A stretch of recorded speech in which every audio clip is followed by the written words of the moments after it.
El día que mi hija me cerró la puerta en la cara, sentí un frío que calaba hasta los huesos, más helado que cualquier invierno que hubiera conocido en Barranquilla. No era solo la brisa marina, sino la indiferencia, un muro de cristal que ella había levantado entre nosotras, tan transparente como impenetrable. Yo, Elena Aguirre, la mujer que la había parido entre sudores y lágrimas, la que había luchado con uñas y dientes para que no le faltara nada, ahora era un estorbo, una sombra molesta en su reluciente existencia. Mi hija, Sofía, siempre fue la joya de la corona de la familia Aguirre. Desde pequeña, su inteligencia era asombrosa, una chispa que la distinguía en un mar de niños comunes. Mientras otros jugaban a las escondidas, ella desarmaba y volvía a armar el viejo radio de mi padre, o sumaba mentalmente cifras que a mí me costaba entender con lápiz y papel. Mi esposo, Ricardo, un hombre de negocios con el olfato para el dinero tan agudo como su paladar para el buen ron, siempre vio en Sofía la continuación de su legado, no solo en la fortuna, sino en la astucia. Él fue el fundador de Aguirre y Hijos, una empresa de importación y exportación que, con los años, se expandió como una mancha de aceite por toda Sudamérica, moviendo desde café gourmet hasta maquinaria pesada. Ricardo era un tiburón en el mercado, implacable, pero en casa, con Sofía, era un cordero. Yo, en cambio, era la fuerza silenciosa detrás de todo. La que gestionaba el hogar, criaba a los hijos, Sofía y su hermano menor, Mateo, un alma libre y soñadora que nunca encajó en el molde empresarial, y aseguraba que Ricardo tuviera la paz mental para conquistar el mundo. Mis manos, ahora arrugadas y con manchas de la edad, habían amasado el pan, cosido los botones, y secado las lágrimas de mis hijos. Había sido el pilar, la raíz, la que mantenía el suelo firme bajo sus pies. Pero ahora, ese suelo se había desmoronado bajo los míos. La llamada de Sofía había sido un eco distante, un sonido metálico al otro lado del teléfono. Mamá, estoy en Bogotá. De paso. Su voz era tensa, como una cuerda de guitarra a punto de romperse. ¿De paso? ¿Y no me avisas? Sofía, llevo meses sin verte. ¿Estás bien? ¿Necesitas algo? Mi corazón se aceleró, una mezcla de alegría y preocupación. Sabía de su ascenso meteórico en el mundo financiero, su nombre resonando en los círculos de poder, pero no de su paradero exacto. Hubo un silencio pesado, cargado de algo que no pude descifrar. Estoy bien, mamá. No te preocupes. Solo que, estoy muy ocupada. En una reunión importante. ¿Una reunión? Pero si estás en la ciudad, ¿no podrías pasar a visitarme? Aunque sea un café, un abrazo. Tu padre, él te extraña tanto. Mateo también. Otro silencio. Luego, un suspiro, como el escape de vapor de una olla a presión. Mira, mamá, si quieres, puedo hacer un hueco. Pero será rápido. Tengo un vuelo en unas horas. Y así fue. La vi. Entró a mi apartamento con la misma prisa que un huésped no deseado. Su cabello rubio, perfectamente liso, caía sobre un traje de diseñador que parecía esculpido sobre su figura esbelta. Sus ojos, antes llenos de la picardía de una niña, ahora eran fríos, calculadores. Era la viva imagen de su padre, pero sin su calidez ocasional. Hola, mamá. Su voz era un murmullo, casi un reproche. Sofía, mi amor. La abracé con todas mis fuerzas, sintiendo la fragilidad de sus hombros bajo mis manos. Su cuerpo se mantuvo rígido, sin devolver el abrazo. Un escalofrío me recorrió. ¿Cómo estás? Te veo tan delgada. ¿Estás comiendo bien? Mis manos se aferraron a sus brazos, intentando examinarla, encontrar a mi Sofía, la que reía a carcajadas y me contaba sus secretos. Estoy perfecta, mamá. Es el ritmo de vida. Ya sabes, los negocios. Se soltó suavemente, sus ojos recorriendo mi sala, deteniéndose en los muebles viejos, en los retratos de familia, como si fueran objetos de un museo polvoriento. ¿Y tu padre? ¿Cómo está? ¿Y Mateo? Su pregunta sonó más como un trámite que como una genuina preocupación. Tu padre está un poco decaído. Desde que se retiró, no encuentra su lugar. Y Mateo, bueno, ya sabes, con sus libros y su música. Le encantaría verte, Sofía. Ha estado componiendo algo, creo que te lo quiere mostrar. Sofía soltó una risita seca, sin humor. Ah, Mateo. Sigue en su mundo de fantasía. Necesita centrarse, mamá. El arte no paga las cuentas. Pero lo hace feliz, Sofía. Y eso es lo importante, ¿no crees? Lo importante es la estabilidad, mamá. La seguridad. El poder. Su mirada se endureció, una sombra cruzó su rostro. Y eso solo lo da el dinero. La conversación fue un monólogo de mi parte, intercalado con monosílabos o frases cortas de ella. No hubo risas, no hubo confidencias. El silencio se cernía entre nosotras, pesado, asfixiante. La Sofía que conocí, la que se sentaba en mi regazo a contarme sus sueños, se había desvanecido. En su lugar, había una extraña, una mujer de negocios, pulcra y distante. Mamá, me tengo que ir. Tengo el vuelo en unas horas. Se levantó, mirando su reloj de pulsera, una joya que destellaba bajo la luz. Tan pronto, hija. ¿No quieres un café? ¿Un jugo? No, gracias. Estoy bien. Se dirigió a la puerta, su postura erguida, casi desafiante. Sofía, espera. Mi voz tembló. Solo quería verte. Saber que estás bien. Te extraño. Ella se giró, sus ojos, un azul tan profundo como el mar Caribe, ahora eran témpanos de hielo. Estoy bien, mamá. Muy bien, de hecho.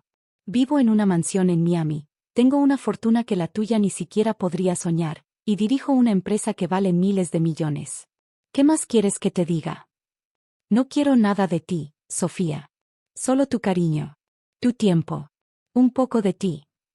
Mi tiempo es oro, mamá. Y mi cariño, bueno, mi cariño está ocupado construyendo un imperio. La puerta se cerró con un suave asterisco clic asterisco, un sonido final, definitivo. Me quedé allí, de pie en medio de la sala, con el eco de sus palabras resonando en mis oídos. Una mansión en Miami, una fortuna inmensa. Y yo, su madre, viviendo en el modesto apartamento que Ricardo nos había dejado, un recuerdo agridulce de un pasado que se desvanecía. La verdad es que la relación con Sofía había sido tensa desde la muerte de Ricardo. Él había fallecido repentinamente, un ataque al corazón en su oficina, dejando un vacío inmenso y un testamento que nos dejó a todos boquiabiertos. A Sofía, la empresa, Aguirre y Hijos, con todas sus ramificaciones y cuentas bancarias. A Mateo, una suma de dinero considerable, pero minúscula comparada con la herencia de Sofía, y la casa de la playa, un lugar que él amaba para sus retiros artísticos. A mí, el apartamento en Bogotá y una pensión mensual que, aunque cómoda, era una fracción de lo que habíamos tenido. Es lo justo, Elena, me había dicho el abogado, el señor Morales, con su voz monótona y su cara de pocos amigos. Ricardo siempre quiso que Sofía continuara con el negocio. Ella es la más capaz. Yo lo sabía. Pero dolía. Dolía que mi esposo, el hombre con el que había compartido toda una vida, hubiera puesto el negocio por encima de todo, incluso de la equidad entre sus hijos. Mateo, con su espíritu libre, nunca había mostrado interés en la empresa. Sus dedos estaban hechos para las cuerdas de la guitarra, no para los números. Sofía, en cambio, devoraba los informes financieros desde los 16. Al principio, intenté hablar con ella. Sofía, ¿no crees que podríamos reconsiderar esto? Tu hermano, él necesita algo más. La empresa es enorme, ¿no podrías darle una parte, aunque sea pequeña? Ella me miró con sus ojos fríos, los mismos que me había dedicado hoy. Mamá, esto fue decisión de papá. Y él sabía lo que hacía. La empresa no es un juego. Necesita mano firme. Mateo solo la arruinaría. Pero es tu hermano, Sofía. Es familia. Los negocios son negocios, mamá. La familia es otra cosa. Y en este caso, no se mezclan. Esa fue la última vez que hablamos de la herencia. Sofía se mudó a Miami poco después, expandiendo el imperio Aguirre a niveles que ni Ricardo habría imaginado. Sus logros eran noticia en las revistas de negocios, su nombre sinónimo de éxito. Pero para mí, su éxito era un arma de doble filo, un brillo que me cegaba y me dejaba a oscuras al mismo tiempo. Los meses se convirtieron en años. Mateo, ajeno al mundo de las finanzas, se refugió en su música. Su pequeño estudio en el apartamento se llenó de melodías melancólicas y acordes complejos. A veces, por las noches, Escuchaba los suaves rasgueos de su guitarra, una serenata triste que me acompañaba hasta el sueño. Él era mi consuelo, mi refugio. Mamá, ¿estás bien?, me preguntó Mateo una tarde, encontrándome sentada en el balcón, mirando el atardecer, con una taza de café ya frío en mis manos. Sí, hijo. Solo pensaba en Sofía, ¿verdad? Su voz era suave, comprensiva. Él siempre había sido el más empático de los dos. Sí. Es que, no entiendo. ¿Por qué es tan distante? Tan dura. Mateo se sentó a mi lado, su guitarra apoyada en la pared. Mamá, Sofía siempre fue así. Ambiciosa. Papá la educó para ser una guerrera. Y lo es. Pero a veces, las armaduras son tan pesadas que no te dejan sentir nada. Pero es tu hermana. ¿No te duele que no se preocupe por ti? Por mí. Él suspiró, un sonido profundo. Claro que duele, mamá. Duele mucho. Pero ya lo acepté. Ella eligió su camino. Y nosotros elegimos el nuestro. La felicidad no está en el dinero, mamá. Está aquí. Se tocó el pecho, justo donde estaba el corazón. En la paz. En el arte. En el amor que nos tenemos tú y yo. Sus palabras me consolaron, pero la herida seguía abierta. La visita de Sofía, ese encuentro fugaz y frío, la había reabierto con una precisión quirúrgica. Una semana después, el teléfono sonó. Era el señor Morales. Señora Aguirre, lamento informarle que ha habido un problema con su pensión. Su voz, tan formal como siempre, me puso los pelos de punta. ¿Problema? ¿Qué tipo de problema? La empresa de su hija, Aguirre y Hijos, ha sido reestructurada. Y en esa reestructuración, se ha decidido suspender algunas de las antiguas obligaciones. Su pensión es una de ellas. Mis manos temblaron. Pero eso es imposible. Mi pensión está estipulada en el testamento de Ricardo. Es un derecho. Lo entiendo, señora. Pero la cláusula de Aguirre y Hijos le da a la nueva dirección la potestad de tomar decisiones estratégicas para la viabilidad de la empresa. Y, al parecer, su pensión se consideró un gasto innecesario. ¿Un gasto innecesario? Soy la viuda del fundador. La madre de la dueña. Mi voz se elevó, llena de incredulidad y rabia. Lo siento mucho, señora. Mi trabajo es solo informarle. Si desea impugnar la decisión, tendrá que hablar directamente con la señorita Sofía. Colgué el teléfono, mi mente en un torbellino. ¿Sofía? ¿Cómo podía hacerme esto? ¿A mí? ¿Su propia madre? La ira me quemaba por dentro, un fuego oscuro que nunca había sentido con tanta intensidad. No era solo el dinero, aunque lo necesitaba. Era la humillación, la traición. Era la confirmación de que para ella, yo no era más que una cifra en una hoja de cálculo, un gasto a eliminar. Mateo me encontró llorando en la cocina, con el teléfono aún en la mano. ¿Mamá? ¿Qué pasó? Se arrodilló a mi lado, su rostro lleno de preocupación. Entre sollozos, le conté lo que había sucedido. Su rostro se oscureció, y por primera vez, vi una furia fría en sus ojos, la misma que a veces se asomaba en los de su padre. No puede ser. No puede hacernos esto. Es una barbaridad. Su voz era baja, pero cargada de una intensidad que me sorprendió. ¿Qué vamos a hacer, hijo? ¿Cómo vamos a vivir? El miedo me atenazaba el pecho. Mi pensión era mi sustento, mi independencia. No te preocupes, mamá. Yo trabajaré. Venderé mis composiciones. Daré clases de guitarra. No te faltará nada. Su determinación me dio un poco de consuelo, pero el orgullo me carcomía. Yo, que siempre había sido la fortaleza de mi familia, ahora era una carga para mi hijo, el artista, el soñador. No, Mateo. Esto no se va a quedar así. No voy a permitir que Sofía nos pisotee de esta manera. Mi voz era firme, una nueva resolución naciendo en mí. La Elena que había sido pisoteada, humillada, estaba despertando. Al día siguiente, tomé una decisión. Fui a ver a un viejo amigo de Ricardo, un abogado reputado, el doctor Esteban Rojas. Un hombre de principios, conocido por su ética intachable y su habilidad para desentrañar las complejidades legales.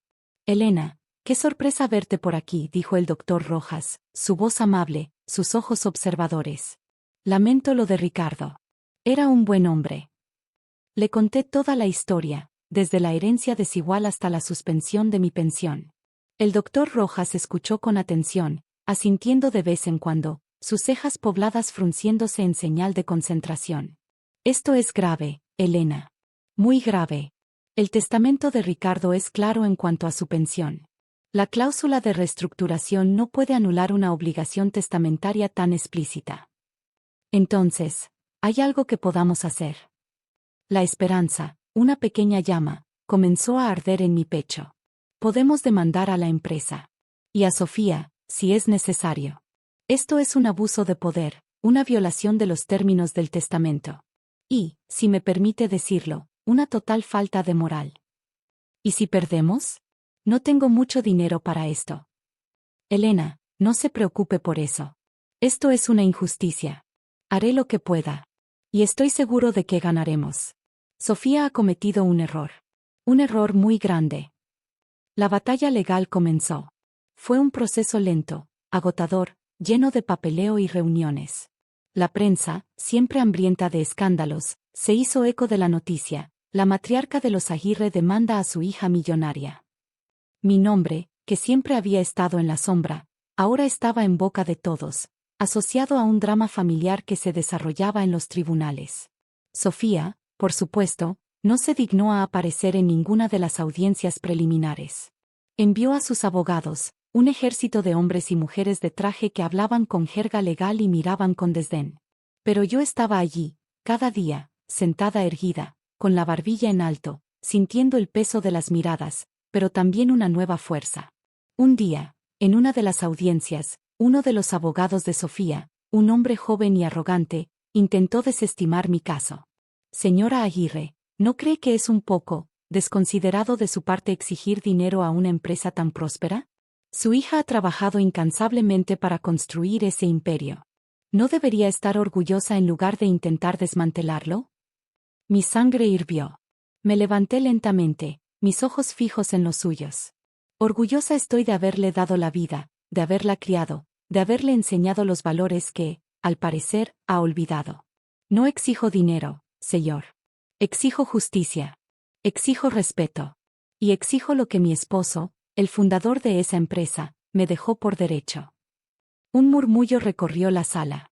El abogado de Sofía se encogió, sorprendido por mi vehemencia. El doctor Rojas me miró con una sonrisa casi imperceptible. La presión sobre Sofía crecía. Las noticias de la demanda la seguían a todas partes. Sus socios comenzaron a cuestionar su juicio. Su imagen de mujer de negocios impecable se empañaba con la sombra de la avaricia y la crueldad familiar. Finalmente, en la audiencia final, Sofía apareció. Entró a la sala con un aire de superioridad, su rostro inexpresivo, sus ojos fríos buscando los míos. Por un momento, nuestras miradas se cruzaron, y en sus ojos, vi un destello de algo que no pude identificar. ¿Rabia? ¿Miedo? ¿O quizás una pizca de remordimiento? El juez, un hombre severo con gafas de montura fina, comenzó a leer el veredicto. Cada palabra resonó en la sala, un eco de la verdad que se había buscado con tanto ahínco. Considerando la evidencia presentada, el testimonio de la señora Elena Aguirre, y la clara estipulación del testamento del señor Ricardo Aguirre, este tribunal falla a favor de la demandante. La empresa, Aguirre y Hijos, deberá restablecer de inmediato la pensión de la señora Elena Aguirre, con todos los pagos atrasados y los intereses correspondientes. Además, se le impone una multa considerable por daños morales y perjuicios. Un suspiro de alivio, un murmullo de victoria, llenó la sala. El doctor Rojas me apretó la mano con fuerza. Miré a Sofía. Su rostro, por primera vez, no era una máscara de indiferencia. Sus labios se apretaron, sus ojos se abrieron ligeramente, y un temblor casi imperceptible recorrió su cuerpo. No. El grito salió de su garganta, crudo, desesperado. Esto es una injusticia. Mi madre está intentando arruinarme. El juez golpeó el mazo. Orden en la sala. Señorita Aguirre, le ruego que se contenga o la declararé en desacato. Sofía estaba furiosa. Su rostro se puso rojo, sus manos se cerraron en puños. Ella no entiende nada. Ella no sabe lo que es construir algo desde cero. Siempre fue una mantenida. Sofía, por favor. Su abogado intentó calmarla, pero ella estaba fuera de control. Soy yo quien ha multiplicado la fortuna. Soy yo quien ha llevado el nombre Aguirre a la cima. Y ella, mi propia madre, intenta quitármelo todo por unos cuantos pesos. Su voz se quebró en un sollozo ahogado, una mezcla de rabia y patetismo. No es por unos cuantos pesos, Sofía. Mi voz, tranquila y firme, cortó el aire. Es por la dignidad. Por el respeto. Por la justicia. Es por el valor de una vida de sacrificios que tú, al parecer, has olvidado. Ella me miró, sus ojos llenos de lágrimas, pero también de una rabia que no conocía límites. Te odio, mamá. Te odio por hacerme esto. No, hija. No me odias a mí. Te odias a ti misma por lo que te has convertido. El silencio que siguió fue atronador. Sofía se quedó allí, temblando, rota, su imagen impecable hecha añicos. Sus abogados la rodearon, intentando sacarla de la sala. Mientras se iba, pude escuchar un suave gemido de frustración, un sonido que me recordó a la niña que solía llorar en mis brazos cuando se caía. Pero esa niña ya no existía. Salí del juzgado con la cabeza en alto. El aire de la calle se sentía más ligero, el sol más brillante. La victoria no era solo económica, era moral. Había defendido mi dignidad, mi lugar, mi historia. Mateo me esperaba afuera, su rostro radiante. Me abrazó con fuerza. Lo lograste, mamá. Lo lograste. Sus ojos estaban llenos de lágrimas de alegría. Lo logramos, hijo. Juntos. La vida después del juicio fue diferente. Mi pensión fue restablecida, y con los pagos atrasados y la multa, tuve más que suficiente para vivir cómodamente. Pero más allá del dinero, recuperé algo más valioso, mi paz. La carga que había llevado por años, la de la traición y la humillación, se había disipado. Sofía, por su parte, sufrió un duro golpe a su reputación. La demanda y el veredicto fueron un escándalo que la persiguió en el mundo de los negocios. Sus socios comenzaron a distanciarse, su imagen de mujer invencible se desvaneció, y la empresa, aunque no quebró, perdió parte de su brillo. Los rumores de sus excentricidades y su carácter implacable se magnificaron.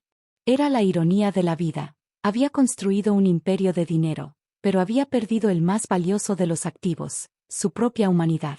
Meses después, recibí una carta. No tenía remitente, solo mi nombre escrito con una letra familiar. Era de Sofía. Dentro, no había disculpas, no había arrepentimiento.